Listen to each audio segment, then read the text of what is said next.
Founded in 1887 as Croatan Normal School, UNCP's oldest building is Old Main, first constructed in 1923 and restored in 1979. Over the years, faculty and staff have complained of air quality issues only to have tests deemed the air to be clean. In fall 2012, mold was discovered on camera bags and yearbooks in the Pine Needle office, which is located in Old Main. Dr. Debbie Hanner, assistant professor in the biology department, was contacted by a student to test the mold. And what we found were the common kinds of fungi that you find normally in the air.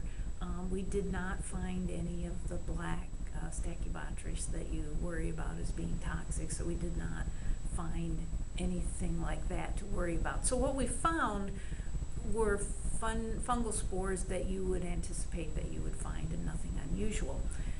Black mold, a potentially toxic form of mold that, according to the Centers for Disease Control and Prevention, could cause eye and or skin irritation, coughing, fever, and upper respiratory conditions. But, as Hamner put it, so number one, spores are everywhere, okay, and so you can't escape them totally. However, you don't want high numbers of spores, and so you don't want a situation where you have high numbers of spores being produced and people then who are allergic are going to have problems. Which was the case in 2003 when Dr. Frank Trapp, a former political science professor, discovered black mold growing on the walls of his office in the Dial Humanities building. The building was closed and faculty, staff, and students were forced to find other accommodations. Steve Martin, Vice Chancellor for Facilities Management, said defects in the original construction were the cause of the mold growth.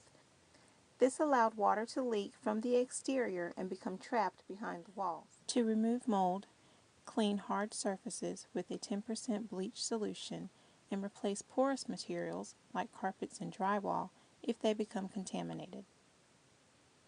Above all, Hanmer said, so moisture control is really the key to controlling fungi.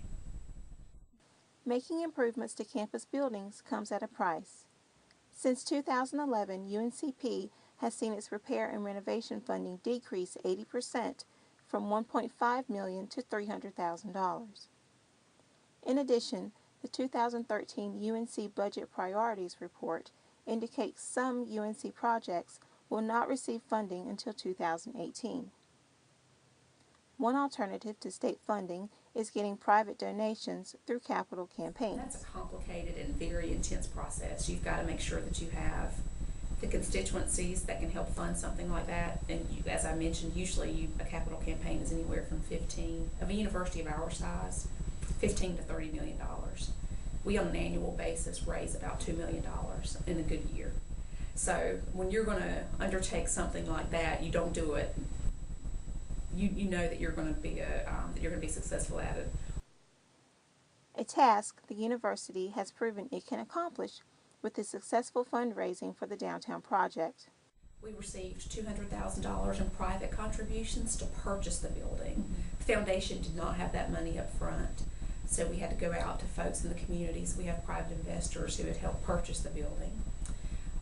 Golden Leaf has matched that with $200,000.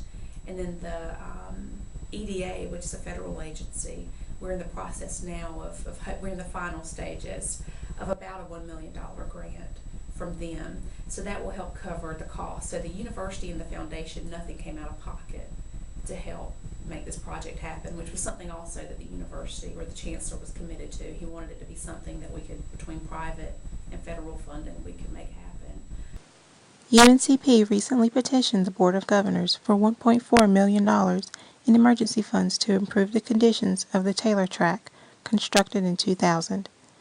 There are $21 million of requested R&R funds for UNCP outlined in the 2013 UNC 6-year plan, but the university must find alternatives to limited federal funds and restricted state funds. Lowry described one of those alternatives. We have an annual fund, and that's new for the university community, and the annual fund allows us to, that's unrestricted money. So whatever the needs are of the institution or of the advancement office, we can pull from the annual fund because it's unrestricted dollars. So we've really began to ramp up our efforts and get donors to understand that it's important. The restricted dollars are important and they're a necessity, but we also need a pool of funds that we can pull from to just sort of meet the emergency needs that we may have